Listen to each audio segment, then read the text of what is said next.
कक्षा 11 के MP board के सभी विद्यार्थी लो जी आ गया आपका 3 अप्रैल के दिन का जो हिंदी का पेपर है आल एमपी का। देखिए पूरा सॉल्यूशन के साथ सारे क्वेश्चनों को मैंने जल्दी जल्दी लिखवाया है, तो देर किस बात की, सबसे पहले प्रश्न हम इसको अच्छे से समझेंगे, वो भी पूरा सॉल्यूशन के साथ। वीर गाथा काल, ठीक है, की जो प्रसिद्ध रचना है वो क्या है? चलिए सबसे पहला पढ़ते हैं वीर गाथा काल की जो प्रसिद्ध रचना है, ठीक है। तो ये आ जाएगा आपका पृथ्वीराज रासो। चंद मल्लिकार्जुन का क्या अर्थ है? तो इसका है शिव। खड़ी बोली गद्य की प्रथम रचना है। देखिए पूरा सॉल्यूशन दूंगा, आपको बिल्कुल निश्चिंत रहना है, ठीक है। खड़ी बोली जो गद्य की प्रथम रचना कौन सी है? तो गोरा बादल की कथा। चित्रपट संगीत का पराय कहा जाता है, ठीक है। तो इसको कहा जाता है लता मंगेशकर को, ठीक है। बढ़िया से कंप्लीट कर लीजिएगा आप, ठीक है। यहाँ से देख लीजिएगा, ये पत्रकारिता लोकतंत्र का स्तंभ है। कौन सा है? तो ये आ गया आपका चौथा। निम्नलिखित में से विज्ञान संबंधी तकनीकी शब्द है, तो यहाँ पर जाएगा नाभिक। अब है क्वेश्चन नंबर 2 में है रिक्त स्थान। कवि भवानी प्रसाद मिश्र अपने पिता के 5वें पुत्र थे। कौन से थे? 5वें। गीत फरोश कविता के जो रचिता है, गीत फरोश कविता के एक रचिता हो गया भवानी प्रसाद मिश्र।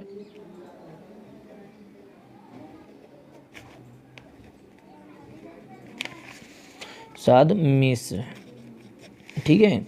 जामुन में पेड़ के नीचे दबे आदमी का की क्या पूर्ण हो चुकी थी? तो फाइल पूर्ण हो चुकी थी, यहाँ पर लिख देते हैं फाइल। मध्य प्रदेश में भीम बेटका की गुफाएं शैल चित्रों से जानी जाती है, तो यहाँ पर लिख देते हैं भीम बेटका। डायरी नितांत रिक्त स्थान की रचना है, ठीक है। वैयक्तिक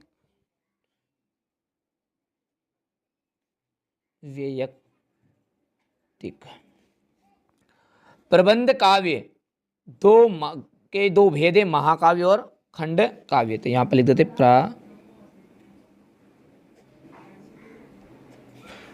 तुम काम नहीं करोगे मैं निपात, ठीक है। शब्द कौन सा है? नहीं है। चलिए अब है सही जोड़ी। देखिए स्क्रीनशॉट ले लिया आपने, बढ़िया से कंप्लीट कर लीजिएगा, ठीक है। ये है सही जोड़ी, ठीक है। चलिए पहला जो है आपका, पहले के यदि मिलान करोगे तो आपका आ जाएगा आ शाश्वत, ठीक है, ये हो जाएगा। ओस के फूल गद्य संग्रह। गरबा आप सब जानते हैं, गुजरात में जाना जाता है हमारा, ठीक है। मानव ज्ञान से संबंधित सूचना, ठीक है। विश्व ज्ञान कोश, तो ये हो गया चौथा है। मुक्तक छंद, देखिए मुक्तक छंद का दूसरा नाम केचुआ छंद भी है। शब्द युग्म जो होते हैं वो 6 प्रकार के होते हैं, तो छठा का 6 आंसर भी यही है, ठीक है, 6। चलिए इसके बाद में है एक वाक्य में उत्तर, जो कि मैंने पहले से भर लिए ताकि कम समय में पूरा चीज हो जाएगा। जगनीक द्वारा रचित कृति का नाम क्या है? परमाल रासो है। नेहरू जी के सवालों का जवाब किस व्यक्ति ने दिया था? हट्टे कट्टे जाट ने। धरातल पर बहने वाले पानी को क्या कहते हैं? पालर पानी के नाम से जाना जाता है। कंपनी उम्मीदवार को किसके आधार पर चुनती है? स्वाव्रत के आधार पर। 10वां रस किसे माना गया है? तो 10वां रस माना गया वात्सल्य रस को। विस्तृत कलेवर वाले काव्य को क्या कहते हैं? महाकाव्य कहा जाता है। युग्म का अर्थ क्या होता है? युग्म का अर्थ होता है जोड़ा। देखिए सत्य और असत्य की यदि बात करूं तो धनराम कुशाग्र बुद्धि का बालक था, ठीक है, असत्य बात हो गई है। बादलों के घेरे कृष्णा सोबती का कहानी संग्रह है, सत्य है। बेबी के कुल कितने बच्चे थे? तो 2 बच्चे थे, असत्य बात है, ठीक है। यहाँ पर सत्य सत्य पहले से रख दिए। यहाँ से क्वेश्चन नंबर 6 से देखिएगा, पूरा सॉल्यूशन कंप्लीट है, घबराना नहीं है, ठीक है। ये जैसे आपका पहला प्रश्न इसमें देखिए छठे का कि प्रयोग प्रगतिवादी कविता की कोई 2 विशेषताएं, तो यहाँ से देखिए ये पूरा सॉल्यूशन भी तैयार है। चलिए पहले पेपर में बता देता हूँ, उसके बाद में यहाँ से देख लीजिएगा, ठीक है। चलिए सॉल्यूशन भी मिलेगा आपको ये, ठीक है, बढ़िया से कंप्लीट कर लीजिएगा आप। यही प्रश्न आपको 3 अप्रैल के दिन एमपी बोर्ड में देखने को मिलेंगे, यहाँ से देख लीजिए, ठीक है। चाहे पेपर का आगे का फॉन्ट बदल दिया जाए लेकिन प्रश्न यही रहेंगे, क्योंकि देखिए सामने एमपी बोर्ड का जो कोई चीज़ है, ठीक है, वो सामने नहीं बता सकते आपको, ठीक है, तो कोई दिक्कत नहीं है। आप तो निश्चिंत रहिए, आपको सब कुछ दिया जा रहा है, आप तो अच्छे से तैयारी करिएगा केवल, ठीक है। यहाँ से देख लीजिए ये क्वेश्चन नंबर 20, यहाँ से देखिए इसका अथवा है ये, ठीक है। 10वीं के पेपर तो यहाँ तक के पूरे पेपर मैंने बता दिए, तो 9वीं के क्यों नहीं बताऊँगा, ठीक है। यहाँ से देखिए क्वेश्चन नंबर 21, ठीक है, और 11वीं के, ठीक है। यहाँ से देखिए इसका अथवा है ये क्वेश्चन नंबर 22 है, और ये क्वेश्चन नंबर 23। टोटल 23 प्रश्न है। चलिए इसका सॉल्यूशन अच्छे से हम देखते हैं यहाँ से, ठीक है। अच्छे से स्क्रीनशॉट लीजिएगा और कंप्लीट कर लीजिएगा। ये देखिए, प्रगतिवादी कविता की कोई 2 विशेषताएं लिखिए, ठीक है। स्क्रीनशॉट के माध्यम से थोड़ा सा छोटा कर लेते हैं ताकि आपको सब कुछ समझ में आ जाएगा, ठीक है। इसके नीचे देख लीजिएगा, यहाँ पर भारतेंदु युग की 2 प्रवृत्तियाँ। देखिए बच्चों ने यहाँ पर प्रश्न नहीं लिखा था पहले, तो आप प्रश्न देख लीजिए, यहाँ से नीचे दिया गया है, ठीक है।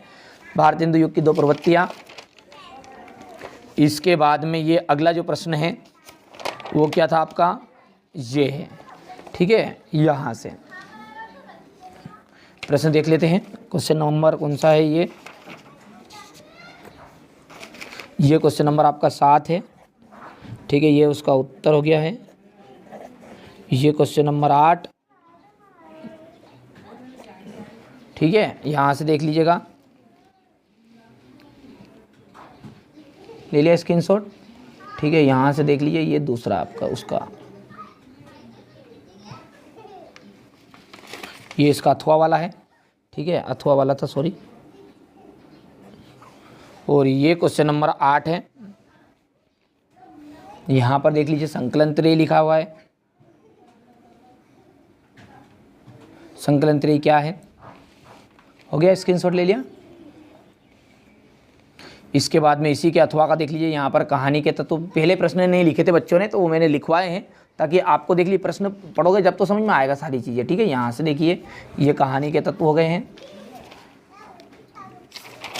चलिए इसके बाद में ये क्वेश्चन नंबर 9 आपका देख लीजिएगा, लेखिका मियाँ नसरुद्दीन के पास क्यों गई थी, हो गया। छोटा कर लेते हैं थोड़ा सा ताकि अच्छे से आपका स्क्रीनशॉट आ जाएगा। ये यहाँ से, ठीक है, ये हो गया, प्रश्न तो हो गया है, ये यहाँ से उसका उत्तर है, ठीक है। इसी के बाद में इसका जो देखिए 90 का अथवा का जो प्रश्न है ये यहाँ है, ठीक है। वैसे पेपर का आपने ले लिया होगा, ये इसके अथवा का प्रश्न है, यहाँ पर देख लीजिए। ये क्वेश्चन नंबर आपका 10 है, ठीक है। ये क्वेश्चन नंबर 10 है और ये 10 का अथवा है।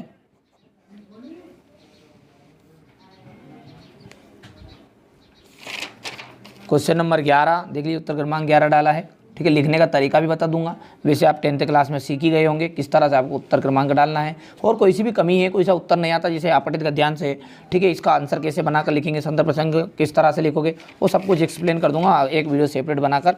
यहाँ से देखिए उदाहरण अलंकार, ठीक है, उदाहरण अलंकार की परिभाषा उदाहरण से ही समझाना है, ठीक है। यहाँ पर देख लीजिएगा, इसी के नीचे आपको शांतरस की परिभाषा देनी है, देख लीजिए, और इसका उदाहरण सहित बताना है। ये आपका क्वेश्चन नंबर जो है, ठीक है, बच्चों ने यहाँ पर गलती कर दी थोड़ी सी, ये आपका क्वेश्चन नंबर 12 है, ये से लिखा हुआ है यहाँ पर। इसके बाद ये क्वेश्चन नंबर 13 देख लीजिए, ये क्वेश्चन नंबर 13 का जो अथवा है, ये इसका प्रश्न यहाँ पर है, देख लीजिए हैं, ठीक है। ये कविता में बिंबों का प्रयोग क्यों है, तो कविता में बिंब, बढ़िया से यहाँ पर आप बढ़िया से लिख भी सकते हैं, कविता में बिंबों का प्रयोग क्यों आवश्यक है, ठीक है। इसके बाद में ये उत्तर क्रमांक आपका 14, इसमें तो मुहावरे लिखने हैं आपको, ठीक है। ये प्रश्न इसका यहाँ पर है, ये इसका प्रश्न हो गया। ये आपका देख लीजिए वाच्य परिवर्तन करना है, जो प्रश्न था, वैसे आपको पेपर यहाँ पर है, ये क्वेश्चन नंबर 15, ये देख लीजिएगा, ठीक है। यहाँ से स्क्रीनशॉट ले लेना पहले, ठीक है। ये वैसे ले लिया होगा पहले, नहीं लिया तो अब ले लीजिए, ठीक है, यहाँ से। और ये क्वेश्चन नंबर आपका कौन सा है, अब इसी के अथवा वाला है। ये क्वेश्चन नंबर 15,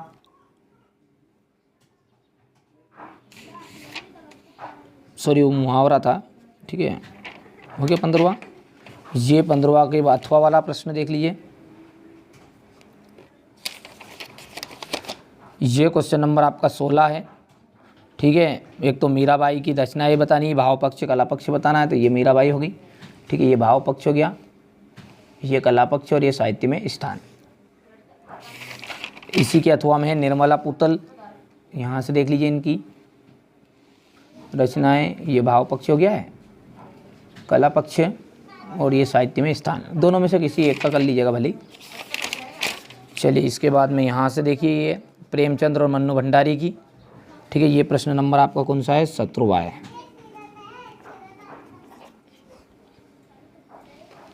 बढ़िया से कंप्लीट कर लीजिएगा। ठीक है, जितना कुछ बना बच्चों ने लिख दिया वो आपको बता रहा हूँ। ठीक है, यहाँ पर देखिए ये इसका अथवा वाला प्रश्न है मन्नू भंडारी का।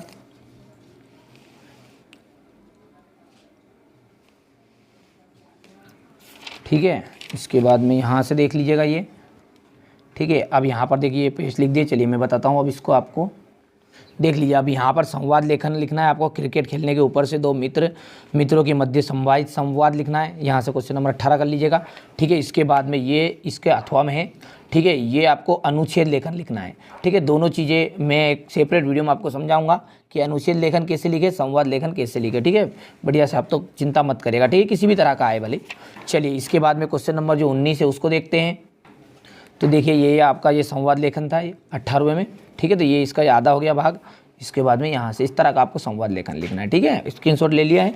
चलिए इसके बाद में ये छात्र जीवनम का बढ़िया से स्क्रीनशॉट ले लीजिए। अब 1900 जो क्वेश्चन है वो आपका देख लीजिए, यहाँ पर निकाल लेता हूँ मैं पेज ये। ठीक है, उसके बाद में ये 10वां ये भारतीय संस्कृति वाला, ये आपका 20 सेट का है और क्वेश्चन नंबर है ये 19। यहाँ से देख लीजिएगा। ठीक है, बढ़िया से स्क्रीनशॉट ले लीजिए। ये प्रश्न हो गए इसके। और यहाँ से ये है। ठीक है, हो गया। चलिए इसके बाद में इसी का जो अथवा है वो यहाँ पर है ये। ठीक है, ये कौन सा प्रश्न है आपका?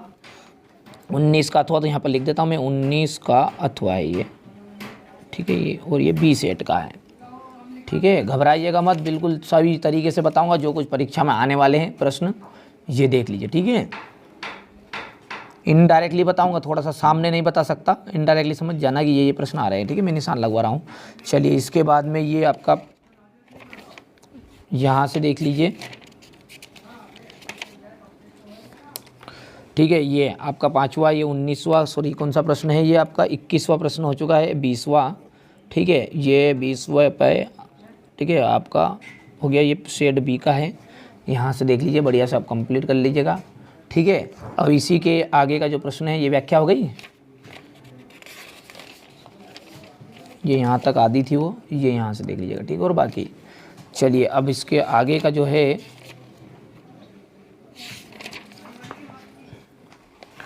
चलिए इसके आगे का ये यहाँ से। ठीक है, ये कौन सा आपका 21 का 20 का अथवा है। ठीक है, यहाँ से बढ़िया से कंप्लीट कर लीजिएगा। अब क्वेश्चन नंबर जो 21 है उसमें भी आपको देख लीजिए, आपके गद्यांश आपटित गद्यांश से सॉरी वो है संदर्भ प्रश्न व्याख्या वो लिखनी है गद्यांश की। तो पेज नंबर ये आपके मिलेंगे 101 के ऊपर। यदि आपके पास परीक्षा देने की कुंजी हो तो पूरा पेपर इसी में से बना है, घबराइएगा मत। ठीक है, ये आपका ये धर्म वाला। ठीक है, ये हो गया आपका क्वेश्चन नंबर 21 और भी सेट बी का। यहाँ से आप बढ़िया से स्क्रीनशॉट ले लीजिएगा। ले लिया स्क्रीनशॉट, पढ़ लीजिएगा। बहुत सारे बच्चों ने कुंजी नहीं ली होगी तो घबराइएगा मत, पूरी चीज़ें नोट से उपलब्ध करा रहा हूँ, पूरी मदद करूँगा। ठीक है, और 12th की भी पूरी तैयारी कराऊँगा।